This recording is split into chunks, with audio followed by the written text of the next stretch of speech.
Fãs de Ed e Lorraine Warren de plantão, que me desculpem, mas se tem duas coisas que eu aprendi muito bem ao longo da minha vida é: sempre duvide e sempre questione.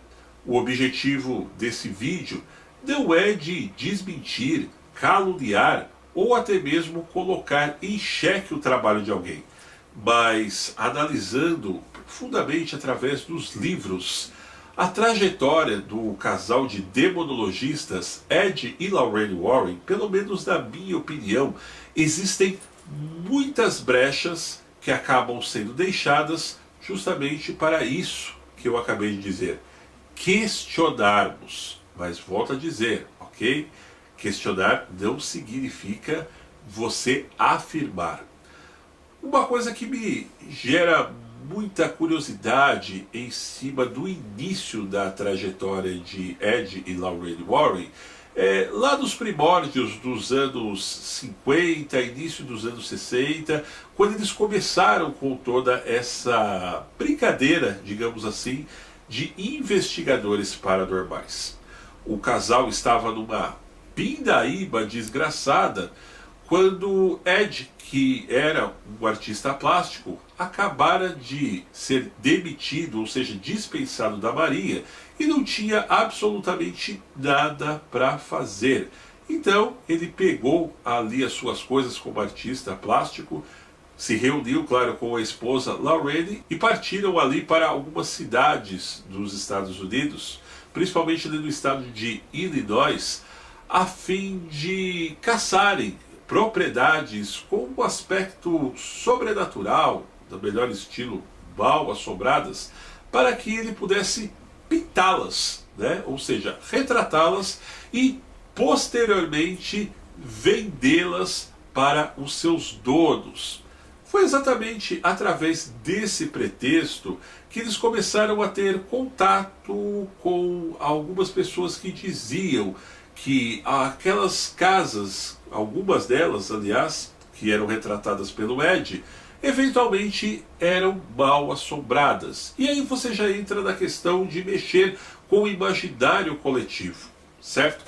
Ou seja, de repente você tem um determinado indivíduo que ele é cismado com o barulho que tem na casa, ou ele é mesmo cismado com alguma coisa estranha, até mesmo pela própria aparência da residência, e cisma que ali existem fantasmas. E foi exatamente nessa brecha que eles entraram e começaram aí toda a sua trajetória de investigadores paranormais. Consequentemente, a fama do casal se alastrou e, por um outro lado, começaram a ser, digamos que, requisitados ali por toda a região que já apresentavam o seu trabalho, estendendo isso até uma fama por todo o país. O que eu tenho a dizer para vocês é bem claro. Imagine, por exemplo, um casal que está passando por certas dificuldades e enxerga dentro de uma possibilidade a forma de ganhar um dinheiro. Mas foi exatamente dentro dessa brecha, lá quando o Ed começou a pintar os seus quadros de casas mal assombradas, que as pessoas começaram a requisitá-los e surgiu a questão do tal poder de evidência que Lorraine Warren, é dito nos livros pelo menos e dos filmes, que possuía. A fama se estendeu por todo o território, até que conheceram o Padre Makida, que se tornou um aliado dos dois. Abrindo novamente um outro expoente dentro dessa nossa história, nós temos que imaginar também o seguinte: uma história bem contada, ela vende muito. Agora, se você amplificar ainda mais essa história, ela venderá ainda mais. E foi exatamente dentro desse raciocínio que Ed e Lorraine Warren começaram a dar palestras, inclusive em universidades, e a trabalharem junto com o Padre Makida, digamos que da investigação e também no combate de entidades que pessoas atestavam serem de outro mundo, ou pelo menos que não pertenciam a esse plano terreno.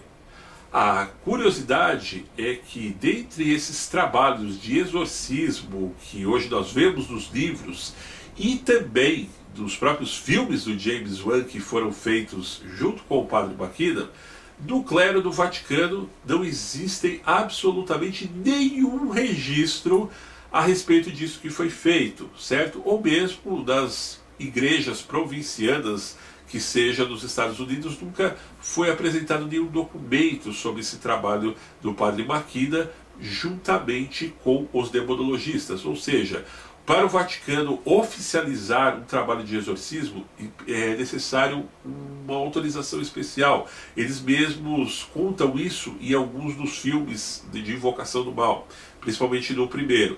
E não se tem absolutamente nenhum registro, ok? É outro ponto que nós podemos começar a questionar o trabalho que eles desenvolviam. Nós temos também a questão dos filmes. Muitas coisas são contraditórias dentro da visão que James Wan acabou colocando para o cinema. O curioso que Ed e Lorraine Warren, apesar de conhecidos, não tinham essa amplitude toda antes de serem lançados em toda essa franquia de Invocação do Mal. Eram sim conhecidos, de certa forma respeitados para quem acreditava em tudo o que eles faziam, mas não tinham toda essa dimensão. E você sabe que o cinema, ele tem sim por hábito ampliar ainda mais todo o poder dos seus personagens e colocar uma ótica mais agradável a fim de conquistar o seu público. Nós temos um exemplo no filme 2, O Fantasma de Enfield, que nada daquilo que foi apresentado no filme acabou sendo real. Ed e Lorraine Warren, de fato, partiram para a Inglaterra, na época, a fim de principalmente conquistarem maior visibilidade, afinal de contas a coisa estava efervescendo em Londres e, na minha opinião, eles queriam ganhar, digamos que, um certo grau de status com os britânicos para expandir os seus trabalhos ali, que, por sinal, uma coisa que não é mostrado nem nos livros e também nem nos filmes, esse trabalho que eles faziam não era o melhor estilo Chico Xavier. Certos trabalhos que eles desenvolviam eram cobrados. E aí é outra questão que a gente entra aí também para duvidar da veracidade de tudo aquilo que era feito.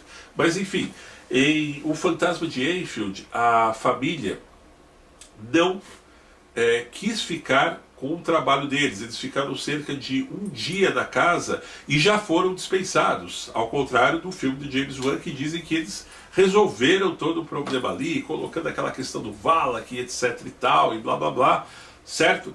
Isso não aconteceu. Então aí nós já vemos que sim, existem, se não mentiras, mas sim um exagero por parte do cinema e até mesmo por parte dos livros que são contados a respeito deles, em cima de tudo que é apresentado, que você conhece até hoje. Ed e Lorraine Warren foram muito questionados, sobretudo nos Estados Unidos, quanto às suas palestras, ao quais ofereciam e também eram remunerados em universidades. Por várias vezes em programas de televisão, eles foram chamados de mentirosos por céticos e até mesmo por psicanalistas, que duvidavam do trabalho de Lorraine e, por outro lado, das afirmações de Ed. Uma outra questão que nós também podemos estar colocando aqui é a respeito da própria veracidade do museu que eles acabaram implantando, que ganhou muito mais força, é bem verdade, depois lá do primeiro filme do James Wan.